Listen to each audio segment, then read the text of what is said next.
Hellblade: Senua's Sacrifice. Gra wydana 8 sierpnia 2017 przez producenta Ninja Theory. Grę można kupić na Steam za 107 zł 99 groszy, natomiast na GG Deals można znaleźć oferty od 22 zł z keyshopowych stron. Czy gra jest warta swojej ceny? Czy ten psychologiczny horror mi się spodobał? Czy ten niepokojący klimat jakkolwiek mnie przeraził?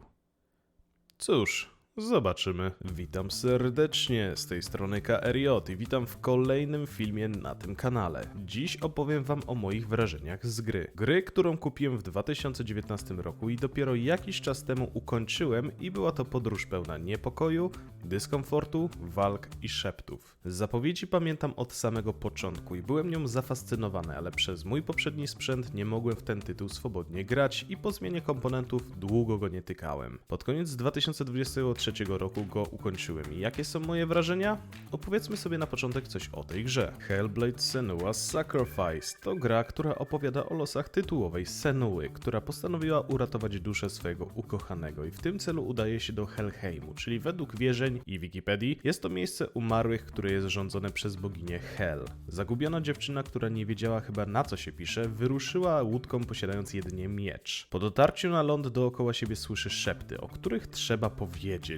Jeśli ktoś postanowi w to grać, to tylko na słuchawkach. Każdy szept, słowo, krzyk słychać z różnych stron i momentami czułem dyskomfort czy niepokój, bo to naprawdę brzmiało dość dziwnie. A to wszystko przez to, że gra jest opracowana we współpracy z neurologami i osobami cierpiącymi na psychozę. Także naprawdę dziwnie można się tu poczuć, ale te głosy robią ogromną robotę i przez to gra ma niesamowity klimat. Idąc przed siebie, walcząc ze straszliwymi i przerażającymi potworami, okazuje się, że dostało się w naszą rękę zakażenie, bodajże. Jaki to ma cel? Ano taki, że z każdą śmiercią będzie się ono poszerzać, a jak powiększy się maksymalnie, to koniec gry. Zaczynasz od początku. I przyznam, że nie jestem fanem tego rozwiązania, bo taki chłop jak ja nie lubi się męczyć za bardzo w grach, bo w końcu jestem casualem jak cholera. A możliwość wykasowania mi postępów w grze przez nadmierną ilość śmierci by mnie chyba porządnie wkurzyło i bym sobie odpuścił. Na moje szczęście dałem radę. Ukończyłem ten tytuł. Walczyłem z różnorakimi stworami. Walczyłem z różnorakimi silnymi bestiami jak mistrz iluzji, który ciągle miesza mi w głowie i ciężko mi było do niego dotrzeć. Musiałem się uporać z płonącym gigantem, który zaserwował mi gorące powitanie.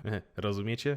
Bo on posługuje się nieważne. Czy z potężnym dzikiem, który bał się ognia lub światła, ale jak ono znikało, to dość szybko kończyłem jako jego obiad. Było tu kilku bossów, z którymi musiałem się uporać, sporo pionków, które w większej ilości sprawiały problemy i koniec końców spotkałem się i z samą Hel, która zafundowała mi naprawdę spore wyzwanie. W międzyczasie, prócz walk, możemy podziwiać Helheim, który jest naprawdę piękny i mroczny zarazem. Cudownie mi się oglądało krajobraz, czy zwiedzało tę krainę. Choć nie ma tu otwartego świata, to i tak przymierzając go można podziwiać naprawdę dobrze wykonaną grafikę. Gra ogólnie niesamowicie mi się podobała ze względu na to, że jest to psychologiczny horror. Prócz tych głosów i dziwnych wizji Senui, to klimat, otoczenie i momentami potwory sprawiały, że miałem opory, by przejść naprzód. Był taki moment, że widziałem w sumie tylko postać i dostałem wskazówkę, że gdy się skupię, to zobaczę to, co wydaje niepokojące dźwięki. I zobaczyłem abominację. To był chyba mój ulubiony, a zarazem najbardziej przerażający moment, bo szedłem po części na ślepo, a żeby zobaczyć, czy przypadkiem nie zbliży się do mnie stwór, to musiałem stanąć i się skupić. A potem okazało się, że jest ich więcej niż jeden, to już w ogóle byłem przerażony. Ogólnie to unikam horrorów jak ognia, ale są takie przypadki, że ciekawość bierze górę. To nie jest horror, gdzie uświadczymy coś a la jumpscary, a zamiast tego wszystko się dzieje za sprawą psychologicznych sztuczek czy elementów,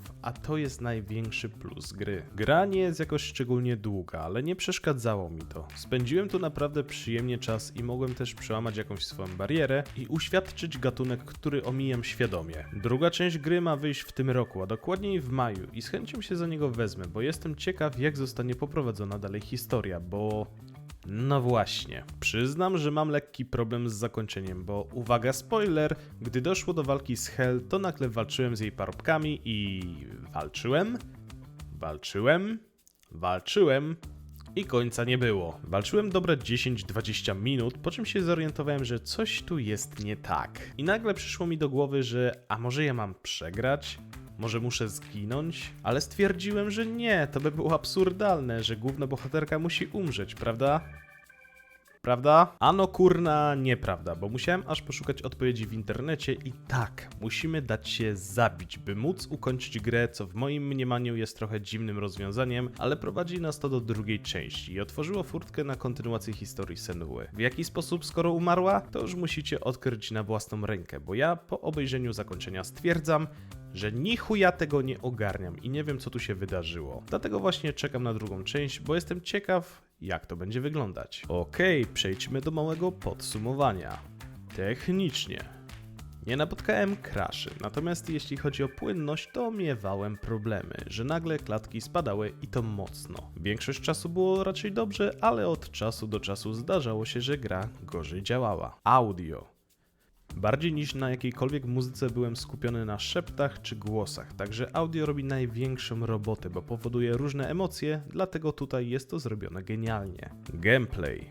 Grało mi się przyjemnie i dobrze. Walki dynamiczne i momentami ciężkie. Zwiedzanie tego świata naprawdę ciekawe, a historia wciągająca, ale i niepokojąca. Grafika.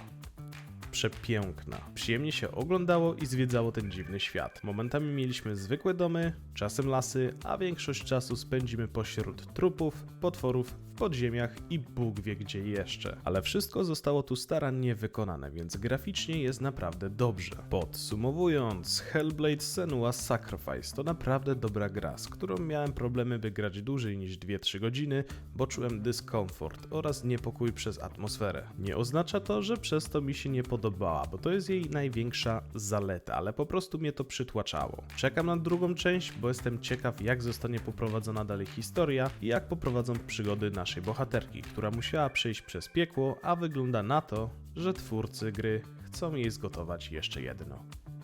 Także to tyle.